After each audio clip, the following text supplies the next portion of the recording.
Manipuri wari pambi senena pumnamakpu taram nokjari miyamda ngasi anauba wari macha ama mukudol tamjaraki wari macha sigi mamingna kari nungi tung injaruba haibasini wari macha sigi aiba danasyam wahengbani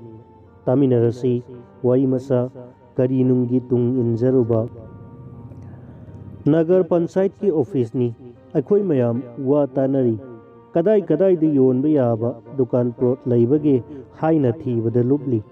kaithel gi nongpok thangba nakalda lairamba dukan plot sing sahi tara manga gi mamangda councillor oiramba singna loina yonthoklamle awang thangba lambi gi mamang thangba saruksu mathangda office pairamba singna yonthoktuna loisilamle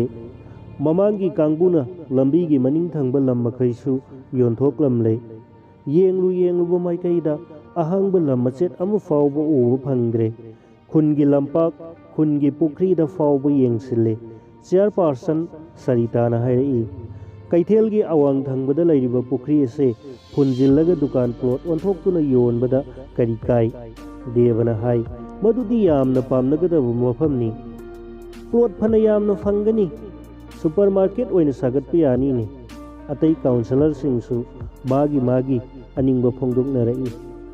lam machet amata lai yaroi dauri mayam changduna sayen ngayen adun loisin dauri aigi thamoina khalli Jogesh na hairei pukri ase khungi amata ngairaba pukri ni masigi mapan tangba mi kaya lairi masibu phunjillaga dukan plot onthokpagi wafam se kupna khanaba mathau tai laikai gi khungi mioi kaya gisu wataba mathau tari ajoina hairei water supply dagi tharpai singna imungi sina baningthina konari aduna pukri ase thambagi yamna mathau taba haibadudi oidre chumna pukri ase laibagi sina bana amani Jogesh na hai pukri ase laibagi chumna sina bana te tangai fadabagi sina bani nongan badagi numita fawbada sangbay sing water supply na pibana kona bangamde pukri phunbagi wafun se toksi ajoina hai pukri asigi sing sinari base manak nakpa mioi kharagi ni mase phunjinbada khunda sokningai karisu laite khun apun bana sinadrabasu mase mioi kharagi di yamna maru oiba changdaba yadraba amani mase phunba haibase aidi yaba ngamloi Jogesh na hairakpani ai yauna atai councillor singdi khanaba horakpada yaningba ulamlabasu makha tana awaya khum taunaba ngamdre Sarita na hai pukri phunbagi wafam asida yaningba amasung yaningdaba haina ani thokna leire wafam asida mayamsu mathang manau naina apamba phongdokpiu pambagi maramna karino pamdabagi maramna karino haibadusu haibiu councillor taramathoi gi manungda aikhoi tarukna saugattuna Saritabu chairperson oina khalakpani aikhoi taruk ki manungda nupi mari yauri aduga saugataba kangbuda councillor mari leibada anina nupini chairperson gi ofam ado tabada sumna yaningi natraga yaningde haina phongdoknabagi sem saduna leiramba aikhoi nupi kharadi awaba oire aikoina aikoigi apamba amadi pahamdabagi maram piba ngamdre maram leirabasu phongdokpa ngamdre mirak narak yenglaga aina Sarita da tabakna hairui hayeng phawbu matam piu aikoi kharagi ason mado mana uri mana hai wafam ase hayeng lekhai ta na khanarasi nongma numidang amagi thodokto ningsing lai sak loiraduna makoi pabung hanjilakpa ngairi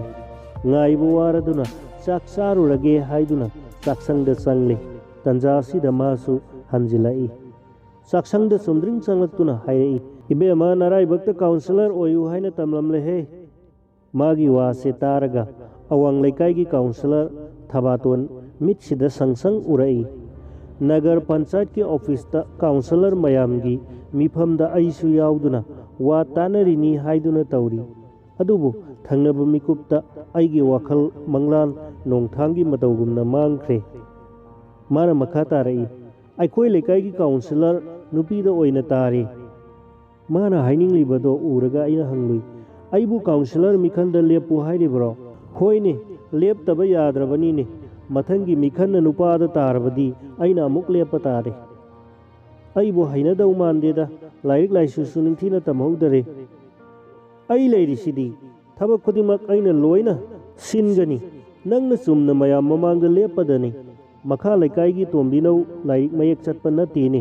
ꯃꯥꯒꯤ ꯅꯨꯄꯥꯗꯨꯅ ꯂꯣꯏꯅ ꯇꯧꯔꯤꯕꯅꯤ ꯈꯨꯌꯦꯛ ꯇꯧꯔꯝꯗꯥꯏꯗ ꯇꯣꯝꯕꯤꯅꯧꯅꯅꯦ ꯃꯃꯤꯡꯗꯣ ꯌꯦꯛꯂꯤꯕꯅꯤ ꯃꯗꯨꯁꯨ ꯇꯣꯝꯕꯤ ꯈꯛꯇꯅꯤ ꯅꯧꯒ ꯌꯥꯎꯕ ꯅꯠꯇꯦ ꯑꯩ ꯌꯥꯅꯤꯡꯕꯒꯨꯝ ꯌꯥꯅꯤꯡꯗꯕꯒꯨꯝ ꯇꯧꯏ ꯅꯣꯛꯃꯤ ꯇꯧꯗꯨꯅ ꯃꯉꯣꯟꯗ ꯃꯨꯟꯅ ꯌꯦꯡꯂꯒ ꯍꯥꯏꯔꯨꯏ ꯑꯩꯈꯣꯏ ꯂꯩꯀꯥꯏꯒꯤ ꯀꯥꯎꯟꯁꯤꯂꯔꯁꯤ ꯑꯩꯈꯣꯏ ꯏꯃꯨꯡꯅ ꯀꯣꯟꯗꯨꯅ ꯊꯝꯕ ꯇꯥꯔꯦꯅꯦ ꯊꯝꯕ ꯇꯥꯕꯅꯤ ꯂꯩꯀꯥꯏ ꯃꯔꯨꯞ ꯇꯤꯟꯅꯐꯝꯗ ꯑꯩꯅ ꯋꯥ ꯍꯧꯗꯣꯛꯂꯝꯂꯕꯅꯤ ꯀꯥꯟꯅꯗꯦ ꯑꯩꯅ ꯌꯥꯗ꯭ꯔꯒ ꯅꯪꯅ ꯂꯦꯞꯄ ꯅꯪꯅ ꯌꯥꯗ꯭ꯔꯒꯅ ꯑꯩꯅ ꯂꯦꯞꯄ ꯅꯥꯟꯊꯣꯛꯍꯟꯕ ꯀꯌꯥꯕ ꯅꯠꯇꯦꯀꯣ ꯃꯤꯈꯜ ꯊꯦꯡꯅꯅꯤ ꯍꯥꯏꯅ ꯆꯣꯡꯊꯣꯛꯂꯨꯔꯦ ꯃꯥꯏ ꯄꯥꯛꯅꯕ ꯍꯣꯠꯅꯕꯗ ꯑꯍꯤꯡ ꯀꯌꯥ ꯅꯤꯡꯊꯤꯅ ꯇꯨꯝꯕ ꯐꯪꯈꯤꯗꯦ ꯂꯩꯀꯥꯏ ꯈꯨꯟꯒꯤ ꯃꯤꯈꯜ ꯑꯁꯤꯅ ꯍꯦꯟꯅ ꯃꯤ ꯅꯨꯡꯁꯤꯅꯍꯟꯈꯤꯗꯦ ꯍꯔꯥꯎ ꯇꯌꯥꯝꯅ ꯀꯧꯅꯔꯝꯕ ꯃꯤ ꯐꯥꯎꯕ ꯊꯦꯡꯅꯕꯗ ꯌꯦꯃꯨꯡꯅꯕꯗꯧꯅ ꯈꯟꯈꯤ ꯃꯇꯝꯒꯤ ꯆꯠꯅꯕꯤ ꯆꯦꯛꯇ ꯆꯦꯛꯁꯤꯜꯂꯒ ꯁꯥꯒꯩꯗ ꯇꯥꯏ ꯑꯩꯈꯣꯏꯒꯤ ꯁꯥꯒꯩ ꯈꯔ ꯍꯦꯟꯅ ꯂꯤꯡꯕꯗꯒꯤ ꯃꯣꯏ ꯄꯥꯕꯨꯡꯅꯁꯨ ꯆꯦꯠꯅ ꯊꯥꯖꯗꯨꯅ ꯍꯣꯠꯅꯈꯤꯕꯅꯤ ꯎꯆꯤꯟ ꯅꯥꯆꯤꯟꯅ ꯃꯤ 11 ꯍꯦꯜꯂꯒ ꯀꯥꯔꯛꯇꯨꯅ ꯀꯥꯎꯟꯁꯤꯂꯔ ꯑꯣꯏꯔꯛꯈꯤ खन्ना लापना युम यौरप खंगौदे मांगोलना फमदुना लेरंबा मोय पाबुंगदा वा हुदोक्लुई मीमांग थोकलगा वा ngang ngamdabadagi ngasidi chopaga halae kari taunarure o kaithelgi awang thangba pukri se fullasi aduga dukan plot oina yonsi haina haudoknarai maduda mi khudingmak magi aningba yaningdaba phongdoknaba share person saritana hek haudorae मधुगी ओइरे नंगसु यानिंगे हाइना फोंदोकलमलबा नत्रो यानिंगदे हाइरमलबसु करिसु काइदे कदाइ दैनो चुम्बा लानबदी अमरोमदा थमख्रो यानिंगी यानिंगदे फोंदोकपदी लाई मखोइगी मरम पीबदुनी अखोइदी हाइजपोट नतेदा मीना हाइबदो नंगसु हाइरमबा याद्रो अइना हाइनिंगबसु माना हाइरिबा असिनी हाइदना Coke हाइरमगे हाइदे नोय अदुगुम्बा लौसिंगी मतमदुददी हेक्ता थोलक्तिये मखादी करीदा लोसिनरबा इकाइरसु इकाइना नंग खनरुखिगे खंदुना हयेंग फावबो मतम पियो हाइबदगी वादो लोसिनदना काइनरे अदुनीदना नंगसु सिंगी है मखोइ पाबुंगना थागलकपा अदुददी इसासे पुमयांग Yanghee hymen सिंगमनदे हाइदुना nganglakadra खनुरबनी अखोइ नुपी अयामबनी वा ngangbा ngamद्रिबा हयेंग मिफमदा करीबो हाइरुदोइनो nganगे तौबगा पन्दुना तोकदौरिबरा खंगदे ꯑꯩꯒꯤ ꯊꯃꯣꯏꯗ ꯈꯜꯂꯤ ꯄꯨꯡ 11 ꯇꯥꯈ꯭ꯔꯦ ꯃꯤꯐꯝ ꯍꯧꯅꯕ ꯃꯤ ꯁꯨꯅ ꯇꯤꯜꯂꯦ ꯑꯩꯈꯣꯏꯒꯤ ꯃꯄꯥ ꯁꯥꯕ ꯌꯥꯎꯅ ꯃꯤꯐꯝ ꯌꯥꯎꯕ ꯂꯥꯛꯄ ꯑꯩꯈꯣꯏ ꯅꯨꯄꯤ ꯑꯍꯨꯝꯗꯪ ꯑꯣꯏꯔꯤꯗ꯭ꯔꯥ ꯈꯟꯗꯨꯅ ꯏꯀꯥꯏꯅ ꯂꯥꯛꯄꯅꯤ ꯃꯐꯝ ꯌꯧꯔꯛꯄꯗꯗꯤ ꯆꯤꯌꯥꯔꯄꯥꯔꯁꯟꯗꯪ ꯅꯠꯇꯅ ꯑꯇꯩ ꯅꯨꯄꯤꯁꯤꯡꯁꯨ ꯃꯈꯣꯏꯒꯤ ꯃꯄꯥ ꯁꯥꯕꯁꯨ ꯌꯥꯎꯅ ꯂꯥꯛꯅꯔꯝꯂꯦ ꯍꯥꯏꯅꯈꯤꯕ ꯃꯇꯝ ꯌꯧꯔꯛꯄꯒ ꯃꯤ ꯁꯨꯅ ꯇꯤꯟꯕꯗꯒꯤ ꯃꯤꯐꯝ ꯍꯧꯒꯗꯧꯔꯦ चेयरपर्सन सरिताना कोइना लैदुना येंगलाई अखोई नुपासिंग यावबदुदा मुन्ना येंगलाई मागी मियेंग अदो उरगा अइगी नातोन नक्सीदा हुमांग मरिक कारई सरिताना हाइरई वरौ पीबा यादे काउंसिलर नतना अतै मपांदा अमुक्ता लेंथोकपियु मागी वासि तारगा मागा मायोकनबा ngamdre मागा मिचानरुरनी खनबदा लैथोक्तुना खांगली नातोन नक्सीगी हुमांग हेना कारई युमदगिदी अइना हाइगदबदो मखोइ पाबुंगना हाइजनी खल्लुबनी हौजिकती गरी थोए अइगी थमोइदा खल्ली इबेमा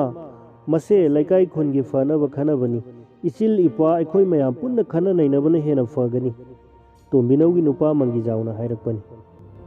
मोइ पाबुंगसु माबु सौगल अदुना हाइरई इबेमा मयाम संगदुना तानरगा अफबा वा थोलकदबनीने मयामगी फनबा वा खनबदा मयाम याउबु करिसु काइदे